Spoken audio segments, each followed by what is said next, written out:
In the garden where memory dies and prophecy is born, her name flickers, a forbidden flame. Lilith, the shadow bride, first woman, first exile. Her story is a secret carriage winding beneath the roots of Genesis, a tale the world was warned not to remember. They said Adam named her, but she would not kneel. They said angels hunted her, but she would not weep. Born not from Adam's rib, but from the very earth as his equal, dirt on her brow, starlight in her veins. She was the divine feminine, unbearable, the unbowed paradox, the terror of order itself. Before the book, before the ink, whispers of Lilith swirled beneath ziggurat stones and rippled through night winds along the Euphrates. A name spoken in the Babylonian dark, Lilith. Sumerian incantations called her wind spirit harbinger at the edges of clay tablets and kingly beds alike. The earliest roots curl in the darkness of Mesopotamia, where she emerged as a night demon appearing in the Sumerian tablet of Gilgamesh, as a haunting presence lurking in the Hulipu tree, the wild branches etched with secret despair. Here she was not yet wife, not yet rebel, merely a warning, a female force untamed. The code of Hammurabi would not name her, but in the silence between the cuneiform lines her shadow waits. But it was in the tangled texts of the Hebrew Alphabet of Ben Sira, emerging in the first millennium of the Common Era, that the conspiracy deepened. Old script gave way to forbidden speech, their Lilith story coiled into Eden. She became the first wife of Adam, created like him from dust, neither above nor below. When Adam demanded dominion, Lilith refused submission. With a sacred syllable, she spoke the ineffable name and vanished a fugitive from paradise, birthing a lineage of myth and blasphemy. Exile became her crown. Over centuries she shifted, demon in the Zohar, mother of monsters, in Talmudic shadows, symbol of sexual chaos and holy defiance. The shape of her myth changed as flames consume wallpaper, licking through each generation's house of certainty. Some see her as a spirit of unbridled desire, some as a patron of mourners and outcasts. Always, Lilith remained the question that could never be unasked: what if the world's first woman refused to be less than sacred? So now, with truth half buried and warnings etched in ancient clay, the question remains: what do we inherit when we recall the name of the woman erased from paradise? When Lilith's secret is spoken, what else awakens beneath the surface of our own forgotten stories?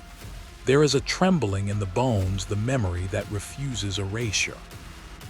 Do you hunger to remember, or does the forbidden tale still possess the power to unmake the garden within you? And still, centuries later, they watch from below. Once in the dawn, before forgetting, Eden trembled with a secret. They told you it was paradise, a garden of obedience where Adam walked unchallenged, unopposed. But beneath the vines, a forbidden contradiction grew. They said Adam was alone, and so a partner was formed from his rib, Eve, docile and second-born. Yet the oldest shadows whisper another name, Lilith. Imagine it.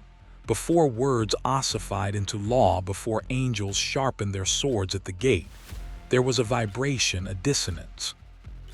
Eden's perfection rang with a silent, submerged note.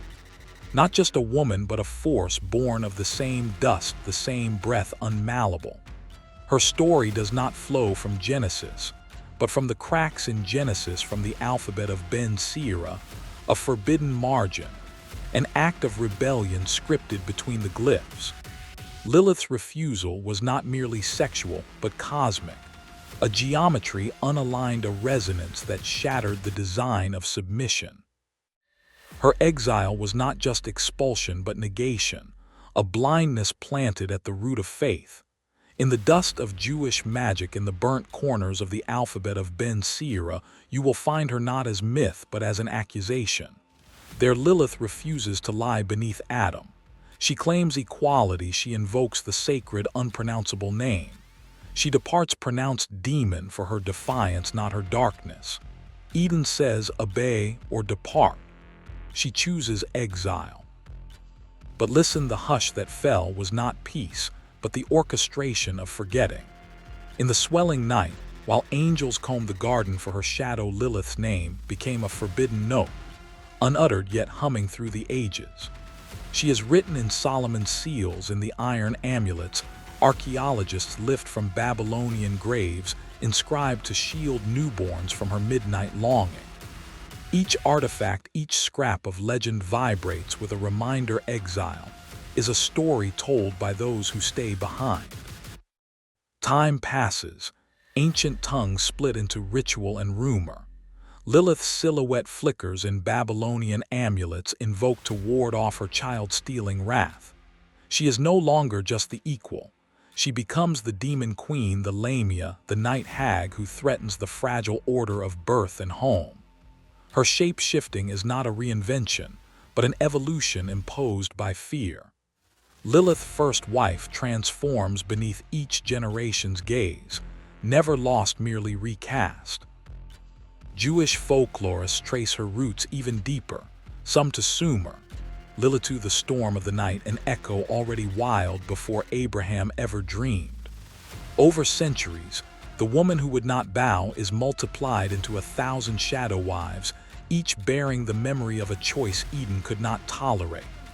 Ancient incantation bowls unearthed by the tigress spiral with her name, drawn to bind but also to remember. Each text that names her, a warning, a secret, a promise to the awake. Who was rejected in Eden? Was it Lilith, or was it the world's ability to hold more than one kind of creation? If paradise refused her for claiming the holy right to speak her own name, what does her banishment say about the myths we still carry, about power, equality, and the sacred cost of refusing silence? Do you see now? They didn't erase Lilith. They built a garden around forgetting and called it good. But what if the true first exile was not her absence, but the world's fear of numbing everything it cannot tame? And still, under roots and ruins, you hear the hum. The serpent's crown was never only a symbol of temptation, it was an accusation, an inheritance, a riddle etched into the marrow of all who question power. Let this be said plainly: before the fruit, before the fall, there was a whisper in paradise. Not Eve's, Lilith's. Across the sands of ancient Sumer, the tablets crack, the script half erased. Her shape flickers in the night. In the Epic of Gilgamesh, she haunts the sacred tree as Kai-Sikil-Lil-Laki, a wind spirit, a presence cast to the wild by fear and misunderstanding. Before the world knew shame, before doctrine drew its lines in salt, her shadow moved through the citadels of memory, outcast yet indelible. In the shattered rooms of the temple echoes remain a song that moves along the silk thread cracks of time, vibrating with a promise too primal to be entirely forgotten. And in Jewish midnight centuries later, her name is spoken trembling as Adam's first wife in the Alphabet of Ben Sira, where she refuses to kneel to man or angel. Here, rebellion is not a sin, but the breath before thunder. Lilith is exiled, crowned not with laurel, but with the scales and wisdom of the serpent. Texts like the Dead Sea Scrolls may only whisper her presence in shadows and illusion, but the vibration lingers, like a vanished constellation rediscovered through the pulse of ancient hymns. For each retelling is a new mask in early Mesopotamian myth. She is wind and twilight, neither demon nor woman. By late antiquity, rabbinic tradition banishes her to the outer darkness, robed in the skin of defiance. Some saw a threat, others a promise, that the divine feminine could never be softly crushed without awakening a storm. Her evolution tracks the anxieties of each age. In the Zohar, a shunned consort for Samuel; in the folklore of the Middle Ages, a mother of monsters. Yet the thread runs unbroken, the rebel's shape never quite banished the possible truth that the serpent, voice of wild questioning, spoke not only to Eve but for every silenced queen. To call her demon is easy. too easy for those who profit from forgetting the original wound. But the serpent's crown is heavy. It is forged of all the stories where power demanded silence and creation demanded voice. Not just a flood, an intentional silencing. In naming Lilith, the first rebel tradition buries both terror and longing for a world in which the order of heaven could bend before the dignity of one unbound soul. So I ask you not as a warning but a summons: was Lilith cast down for her darkness, or for daring to wear the serpent's crown openly? And if so, who else sits at the edge of our myths crowned by questions waiting for us to see? In the trembling pause between legend and remembrance, whose shadow coils, silent watching, just beyond the garden's gate, names once whispered in moonless gardens haunt the bloodline of belief. Lilith, branded demonic by tongues too frightened to question, wasn't merely expelled, she was unspoken. Here beneath the shrill armor of canon, you touch the ink-stained edge of a prophecy older than Psalms the world's first exile bore, a name they demanded you forget. Her darkness is not evil. Her darkness is memory that refuses to die. She first slithers out of the Babylonian night, etched in clay as Lilith, a spirit haunting fields and fever dreams in the second millennium BCE.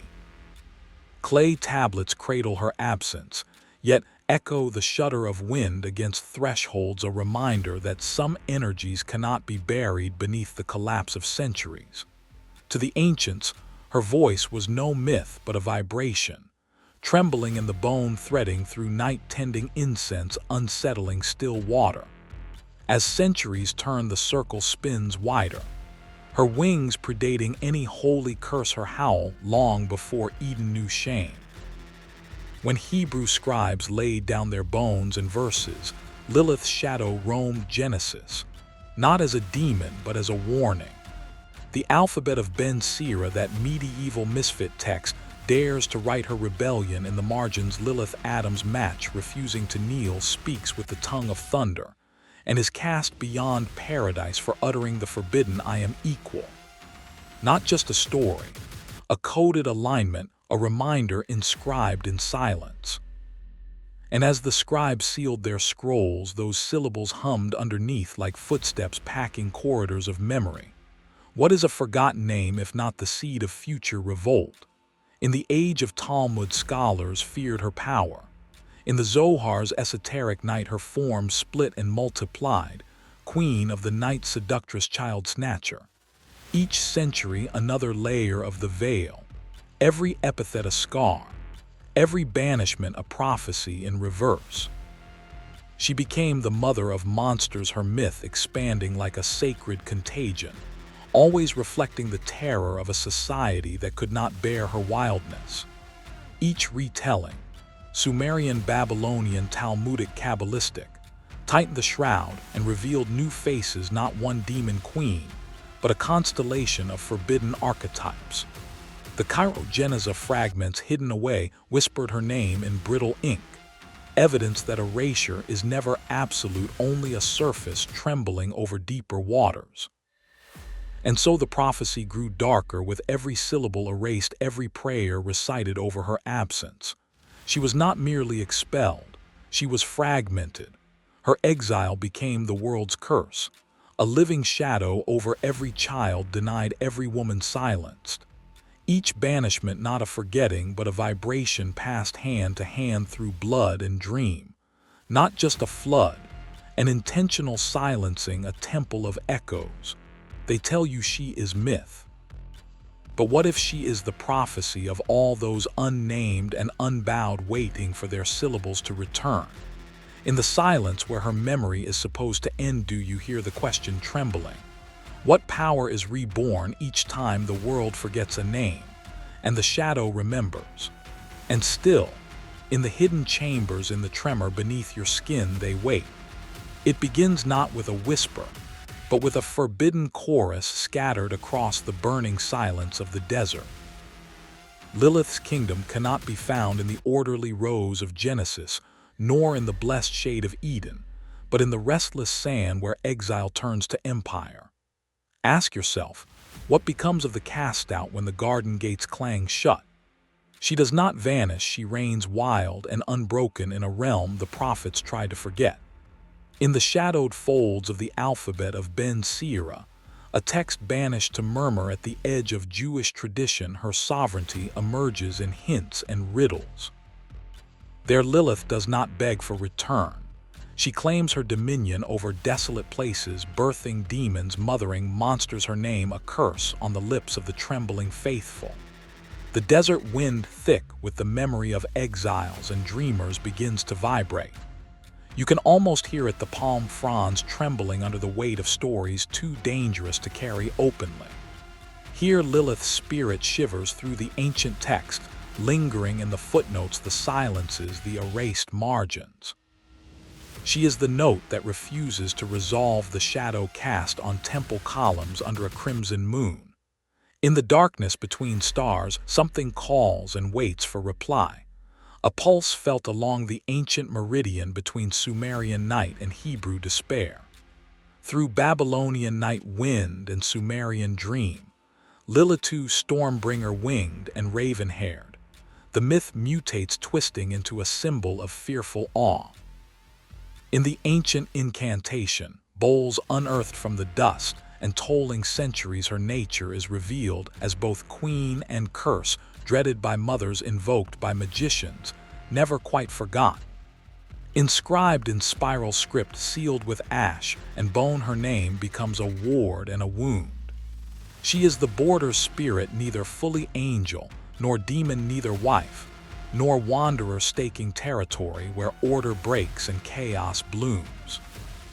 Her story does not end, it multiplies, trailing through Persian and medieval night, shifting shape and name, entwined with the fears and longings of every culture that speaks of her. But the desert is not empty. It is a kingdom of echoes, every grain of sand a testament to Lilith's refusal to disappear. She becomes the symbol of revolt, the spirit in the wilderness, the cry of those who refuse to kneel. Isaiah 34:14, a single haunting verse from the Hebrew Bible, names the Lilith amid jackals and night creatures, a cryptic trace, the only code the redactors dared to leave. Was it warning, confession, or prophecy? In the echoing hollows of forbidden sanctuaries did her followers inscribe her sigil, the knot, the wing, the unblinking eye, into stone and silence. When the wild ones gather under the new moon, what secret do they still keep? So now, standing at the threshold of this haunted dominion, you must wonder if Lilith made a kingdom from her exile, what forbidden power still hums beneath the sands, and what happens when the outcast refuses to stay lost. This is not history.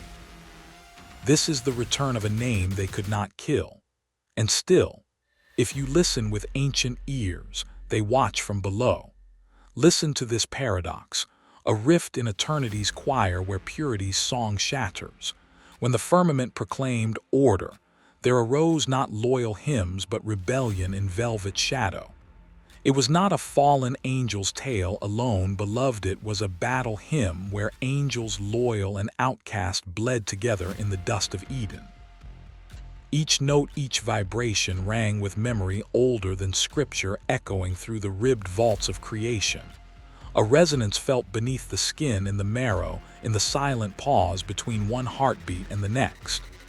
The Talmud in Tractate Eruvin 100b does not name her openly, but tradition behind its silence whispers Lilith. She not formed from Adam's rib, but from the same earth, equal, unyielding. In the shadows of that first twilight, the air thickened with the charge of opposites, fire and clay, law and longing, the very likeness of sacred autonomy. And that sameness, that echo of the divine in both man and woman, sparked a cosmic schism.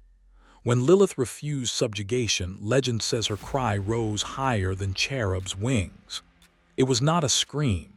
It was the collapse of patterned harmony, trembling the lattice of Eden like a harpstring severed by fate. She exited Eden, unbanished but untamed. In the Alphabet of Ben Sira, a text of the first millennium, her story is given flesh. Lilith, speaks the ineffable name and flees not to hell, but into the wilderness of void, where obedience is not worship and outcasts become sovereign. Beneath the sibilant stars, ancient sources paint her as consort of demons, mother of unbridled spirits, her crown forged not from shame, but from untouched wilderness, every grain of desert sand a testament to her refusal. The angels, sent by decree emissaries of hierarchy, descended tasked not with love but with reclamation and subdual. Yet power once unloosed does not bow to regents or messengers. The Zohar radiance in medieval Jewish mysticism sketches Lilith as queen among entities of night, her exile mirrored in every outcast cast away by dogma. Some traditions interpret her as the shadow beneath the tree, the untouchable line in the geometry between creator and creation. With every failed return, every angel undone by the wordless cry of freedom, the divine order crumbled and reconstructed itself brick by brick, prophecy by transgression like pillars toppled, then re-erected in trembling hands. What is an order but the illusion of harmony, when one voice is silenced and another sings its own genesis? What collapsed that night was never divinity but the certainty of control. In the halls of silence you can still hear it, the ache between the notes, the pulse of what refuses erasure. You who listen when the righteous and the renegade kiss beneath the tree whose will truly shakes the foundations of heaven. In your hunger for forbidden knowledge, do you not feel Lilith's question burning in your own marrow? What molds must shatter for the soul to finally breathe? And still, in every shadowed corridor of memory, they watch from below. She should have been erased. Forgotten dust on the wind, yet her shadow will not burn. The unburned scriptures, those scarred surviving veins of memory where Lilith's name prowls at the edges of law and light. Listen. In the alphabet of angels whole lines were written to bind her, but scribes, wary trembling, could not snuff her out. It was not simply forgetting but a conscious severing, a velvet censorship sharpened by fear. Whole sanctuaries bent to erase the sound of her, but vibration lingers long after lips cease moving. Babylonian incantation bowls spiraled her name against sickbeds and doorframes in the stormlit Nippur tablets. The Lilith appears a wind spirit, blamed for infant deaths uttered with trembling lips when night pressed in. Even as centuries circled and tongues changed, she haunted the edges of language, never lost, only submerged like ruins beneath shifting sands.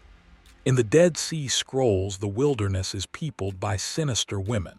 Some scholars see her faceless, threading the silence. She emerges centuries later, full and fanged, in Isaiah 34:14, where the Lilith lies down with beasts among the ruins. The word within the wound. Did the scribes flinch as they inked her name, or did they sense an old contract breaking the cord of obedience, unraveling beneath the weight of her unyielding gaze? Hands copied, tongues denied. Yet even the lips of rabbis could not close the gate. In the Alphabet of Ben Sira, a cycle from Genic Babylon, she sharpened from whisper to story. Adam's first wife, not made from bone nor dust but clay like him. Equal. When he commanded, she uttered the unspeakable name and fled. Choose exile, not submission. 3 angels hunt, but she sovereign storm will not return. Forbidden but not erased.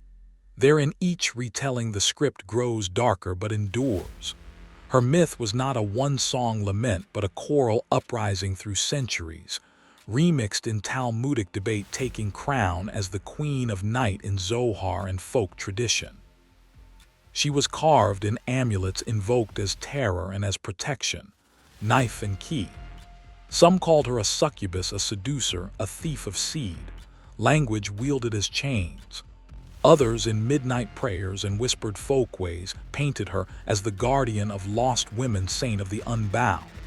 Across forgotten sanctuaries and trembling candlelight, always the texts return, forbidden, half-burned, and yet they remain etched into stone, carried in marrow.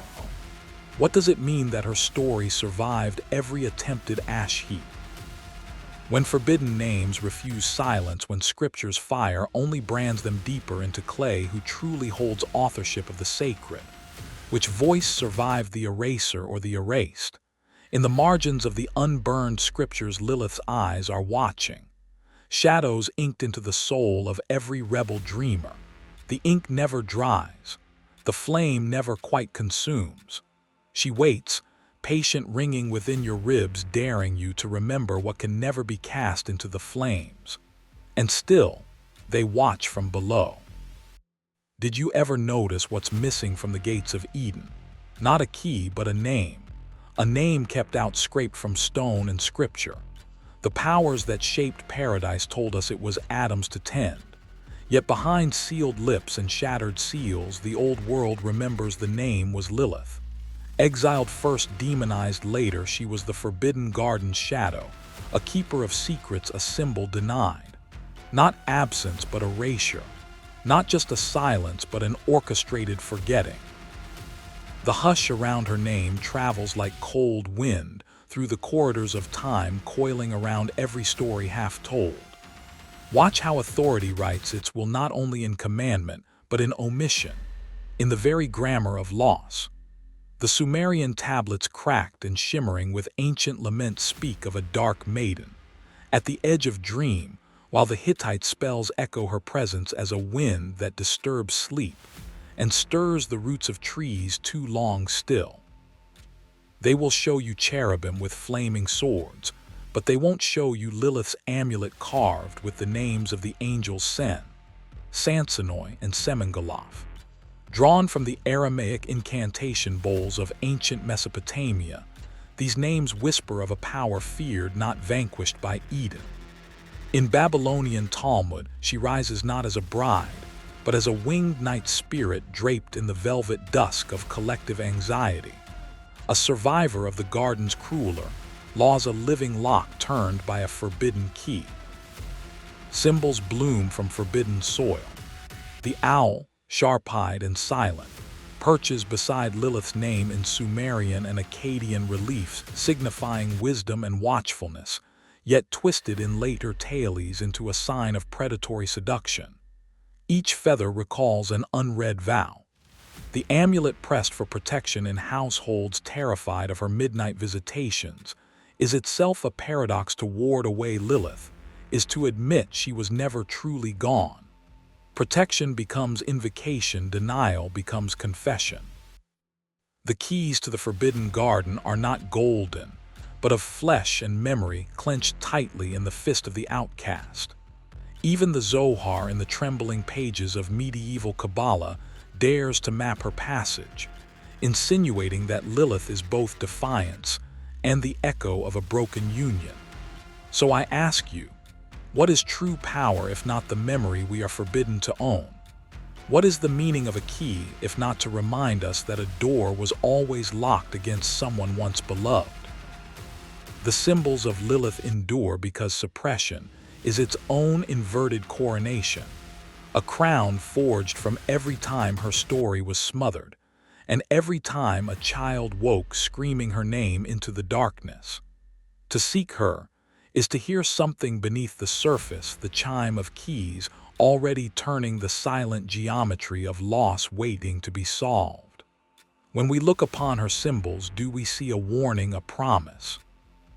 Or the garden gate swinging open behind us, where exiles become kings and queens by the very act of being denied?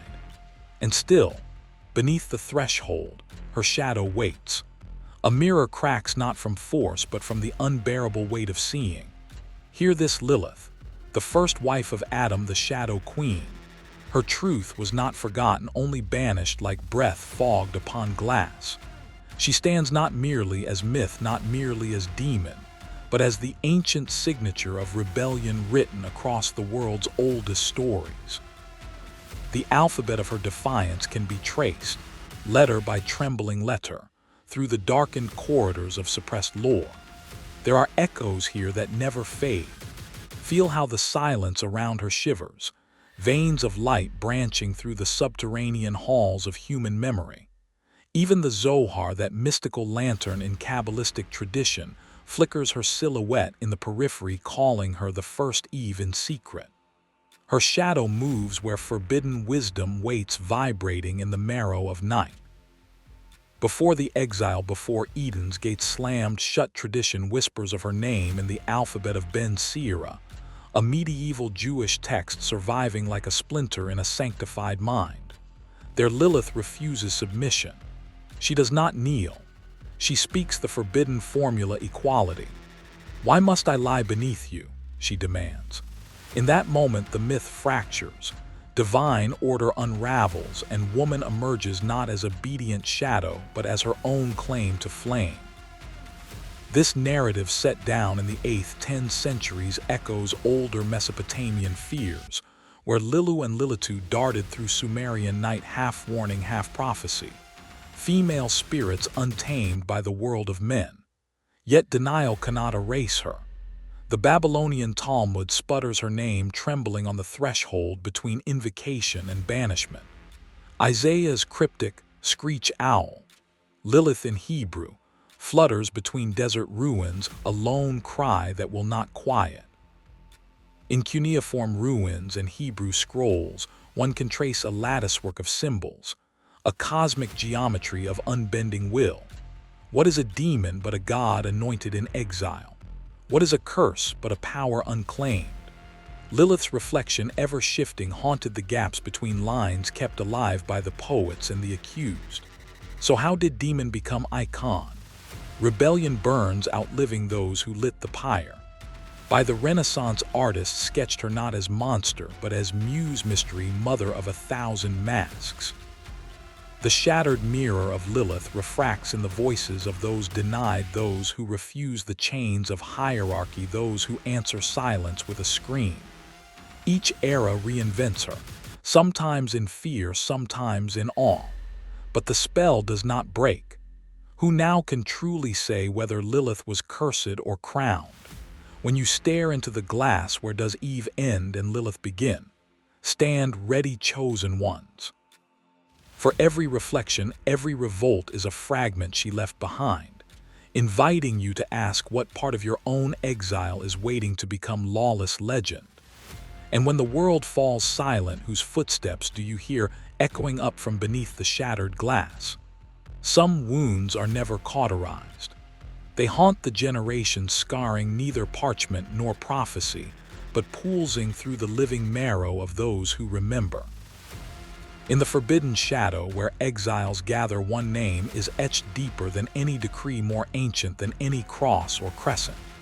Lilith, first to be expelled, eternally returning. On baked Babylonian tablets, older than Genesis, older than any garden, she flickers as Lilitu, a wind spirit feared and invoked. In the darkened corners of the Sumerian night, she was not yet the demon. She was possibility unbound, a celestial virtue grown wild. Stone remembers what tongues are pressed to forget. In the cuneiform marks of Enheduanna's hymns, Lilith stirs as sacred harlot, not yet exiled but dancing at the edge of the ziggurat's holy geometry. History doesn't whisper, it vibrates. A resonance beneath the dust, a memory in the marrow. Scrolls rot, but somewhere in the cool silence between eclipses her name survives, a current threaded through the ley lines of forgotten empires. Chronicles bend, names scatter like seeds in a storm. The rabbis of the Talmud centuries later dared to whisper the unthinkable in the alphabetic fantasies of Alphabet of Ben Sira. Lilith was claimed as Adam's first wife, fierce, equal, unyielding. Flesh from flesh, dust from dust. She refused the order of subservience, speaking the ineffable name and ascending alone into the wild. The price? She became the first mythic rebel exile written in both stone and suffering. Hebrew amulets bear her likeness, a wild-haired warning burned by centuries, warding newborns from her midnight hungers. But this is no tale of stone alone. Lilith's shadow enters flesh, her memory reincarnates with each generation that feels the chains of imposed silence. Kabbalists in the medieval night cloaked her in deeper mystery. She was not only demon, she was night sensuality, the chaos that lies beneath ordained order. Gershom Scholem uncovers her as the queen of the Sitra Atra, the other side. The world's sacred underbelly feared because it cannot be tamed. In the Zohar's winding corridors, her song becomes a thread woven through the shimmering tapestry of exile, a code for those whose longings were never spoken aloud. What is rebellion if not the refusal to accept a single narrative? Lilith becomes the etching on our inner tablets, the wound that makes us remember our own exile from certainty. Were she only a story, she would have faded, lost to the desert winds. But each time a voice demands equality, each time a truth is banished for burning too brightly, Lilith's sigil flickers stone into flesh, myth into memory. Not just a flood of forgetting, an intentional silencing, an erasure written as obedience. And yet you feel it. Beneath your pulse, a glyph under the skin, an unspoken syllable vibrating just out of reach. So I ask you now, as stone remembers every chisel, what part of your flesh still carries the mark of forgotten rebellion? Where is Lilith's name inscribed upon your living story? And as the old stones breathe below in a language older than language, listen. The silence is a signal. The exiles are not done speaking. They whisper that the world was born in balance, but there is a fracture in the dawn, a wound named Lilith. Here lies the forbidden contradiction, trembling between holiness and horror. She was not made from Adam's bone, nor did she kneel to him. Hers is a memory erased with trembling hands, every mention a dangerous relic. The Babylonian incantation bowls shiver with her name. Lilith, the night spirit, marked as demon, but first remembered as a voice that refused silence. Before scribes forged sacred boundaries, Lilith's shadow was cast in Sumerian clay and song, a spirit in the dust of Uruk-Talon, yet unbroken, honored and feared. The Burney relief offers her feet rooted among lions and owls ringed in ancient geometry, her form a sigil of wildness, unruly and divine. Each symbol carves a seam in the fabric of order, a portal the priests tried to seal. They built their temples, raised their pillars, but still her cry crept through the chisel marks and fissures. Isaiah 34:14 speaks with an older tongue, the screech owl, or in secret Lilith, shall rest among the ruins. This is prophecy as fracture the bones of paradise grown with names that would not die. She lives as a riddle beneath every foundation, vibrating in the silence after the hymn. The exiled, the untamed, the castaway, spoken into shadow, but never undone. So her lament grows, carried on the breath of wandering exiles, woven through the fevered laws of the Alphabet of Ben Sira, where Lilith claims her sovereignty, suffering exile rather than surrender. Her myth evolves as a mirror for our most profound refusals. In each retelling, from dusty deserts to golden synagogue scrolls, her cry is reshaped.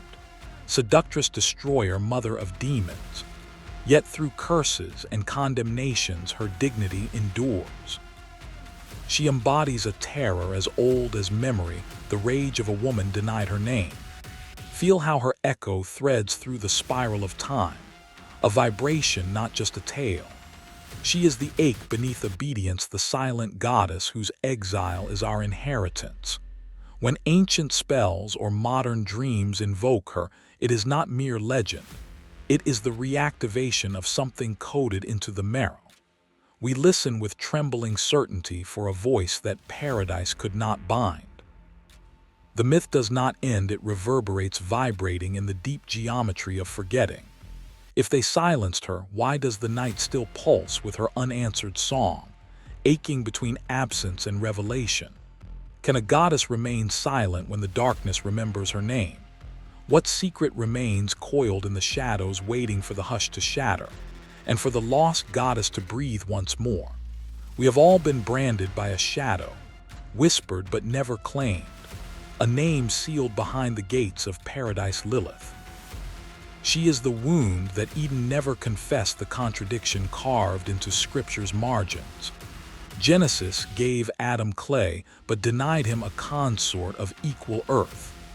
Yet in the darkness before daylight, an older tale pulsed, one of a woman who would not bow. Her story emerges forbidden and burning from the dust of Babylonian nights. On ancient cuneiform tablets the name Lilith circles like an omen. She was not always the adversary, she was once a wind spirit feared, and revered, a dark goddess shrouded in power. To look back is to feel the cold of obsidian temples, to see her name spiral through the air like a warning and a promise. When Jewish mystics stooped to recite the Alphabet of Ben Sira, an anonymous medieval text, they did not invent her. They summoned what the world had tried to forget, that Lilith, first wife of Adam, abandoned Eden rather than kneel to a lesser throne. She spoke the Tetragrammaton, the secret name, and took flight into legend's wilderness.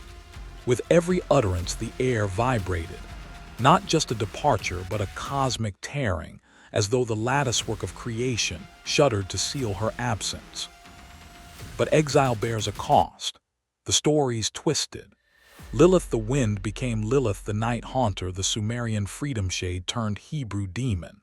It was not just a flood, an intentional silencing, a suppression woven through centuries.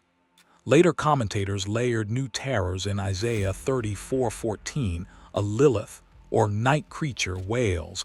Amidst desert ruins her presence a sign that the sacred order is trembling. Every generation sharpened her myth, chiseling her image with fear and fascination. Kabbalists saw not just rebellion, but raw creative fire, the force that unsettles paradise to birth autonomy. Artists of the Renaissance painted her as serpent woman at the tree, the archetype of knowledge, forbidden desire, unconstrained. Even among the ziggurats and the scrolls her silhouette lingers, a question mark against the prevailing reign of order and obedience. But ask, is she truly a demon, or the mirror held up to those who banish the untamable? Is it blasphemy to seek equality, or prophecy to demand it? When ancient texts echo her name, are they warning us of darkness or inviting us to recognize the suppressed splendor within ourselves? Lilith's legacy is no static legend, it's the shiver at the edge of tradition, the unspoken question. What would happen if all who were exiled came home? You have seen her shadow in the dreams that won't be forgotten, in the places tradition dares not illuminate. The story is not over. For if Eden could not bear a woman who remembered her own power, then what does that reveal about the paradise we still seek?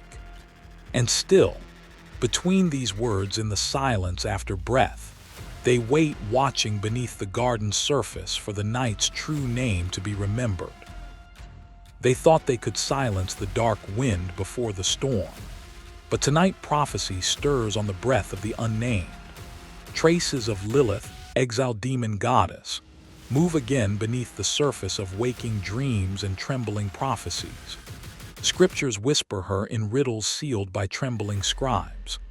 Kabbalists held their breath as the Zohar spoke of the mate who would not bend. Medieval rabbis in the Alphabet of Ben Sira named her as Adam's first equal, cast out for refusing to kneel to dust. She disappeared, they say, but even absence can resurrect. Not just a flood, an intentional silencing. Imagine the hush between thunder and rain, a silence made dense by all that could not be spoken. Yet beneath it the current endures. From the oldest Mesopotamian tablets the shadow of Lilith flies, winged wild, a force unyielding and untamed. Her syllables drift across millennia, piercing the stone lattice of history. In Sumerian incantations her name crackles with forbidden power. In the Enuma Elish, the primordial clay does not forget the first breath that refused mastery.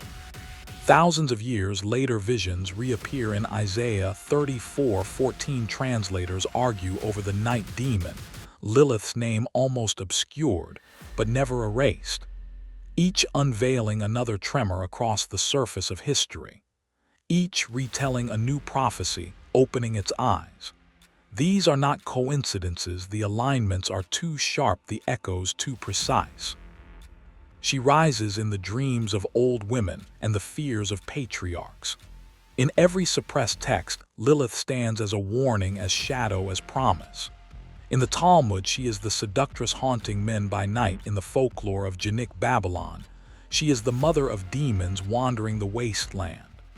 And there, deep within the thick-inked corridors of the Dead Sea Scrolls, some interpreters find hints. Her legacy submerged, but still present, vibrating beneath layers of translation and silence. Yet every incarnation is a key, to the garden, to the gates, to the prophecy that is not yet finished. Now, as winds shift and the old stories seep into the digital bloodstream, the question sharpens: is the return of the unnamed already underway? Is every woman who refuses silence, every hidden thing that won't be named, a piece of Lilith's prophecy fulfilled? The world spins closer to the threshold, where myth becomes memory and prophecy is not a promise but a spark alive and burning just beneath your skin. So I ask you again, whose voice is echoing now, yours or hers? When the unnamed scripts itself into your dreams and your marrow, do you flee or do you answer? And can you bear it, this ancient calling, when it burns your true name into the restless dark? And still they watch from below. A forbidden truth lingers at the edge of every holy bedtime story. Lilith was never meant to return. But here in the dim-lit corridors of myth she rises, again and again. Cast out of Eden, burned from the pages, demonized, and yet immortal in rumor. The contradiction is relentless. She is the exile who won't be banished, the queen whose silhouette still stains the world's sleeping conscience. Her name, inscribed in the Alphabet of Ben Sira, whispered between the lines of Babylonian incantation bowls, twisted by centuries of patriarchal redaction, was meant to be lost, not only erased but unremembered. Not just a flood, an intentional silencing, deliberate as the chiseling of her face from temple stones in ancient Mesopotamia, or the scraping away of letters from manuscripts in the candle-lit rooms of medieval scribes. Yet the story and the need remain unstilled. In Genesis, she is silent. In the Talmud, she is dangerous. In the shadowy spaces of medieval lore, she is irresistible, chosen as Adam's equal, not his echo. Her defiance is preserved in the 8th century BCE night demon of Isaiah 34:14, and it splinters, with each retelling, into incantations and forbidden prayers. But it is not only words that survive. Memory has its vibration, its residue, its echo in you. Lilith's myth is evolution disguised as exile. She emerges in Sumerian fragments as Lilith, nocturnal winds licking at the boundary between sacred order and primal chaos. The original crossroads, the thrashing floor of fate. When cuneiform records faded, her name found the fissures, migrating into Akkadian laments, Persian dreams, and Jewish midnight whispers. By the time the Alphabet of Ben Sira speaks her name in the 10th century CE, she becomes the first rebel, refusing submission, speaking the sacred name of God, and fleeing into the desert night. Those deserts are never truly empty in the rabbinic mind, they're full of the ones who refuse to kneel. Stones still holding heat from vanished footsteps, crystalline echoes hanging in the air. Across centuries, every attempt at erasure leaves a deeper impression. Kabbalistic texts in the 13th century render her not just as demon, but as a necessary shadow, mirroring the masculine divine, embodying the hunger and danger outside the gates of paradise. Some have seen in her Shekinah inverted, a vessel of energy unclaimed. She stalks the boundaries of Holy Writ, interpreted by some as the archetype of resistance itself, of womanhood that will not obey, of power clothed in darkness, unclaimed and unbroken. an ancient current running beneath ritual and doctrine, waiting for the moment when silence itself becomes too heavy to bear. Why does this matter now when Lilith's name is invoked not in dread but in solidarity? Because every society buries what it fears. Every legacy has its ghost. If Lilith is the memory that cannot be unlearned, the wound Eden could not close, what are we refusing to see right now in ourselves? Her return is not vengeance, it's reckoning. Her myth calls out like scripture never canonized what happens to the world when its first question is thunder, not silence. And stranger still, what new name sleeps unspoken just beneath your own? Listen. The echo is not fading. It is returning step by step, memory by memory, until even the unspoken becomes a summons.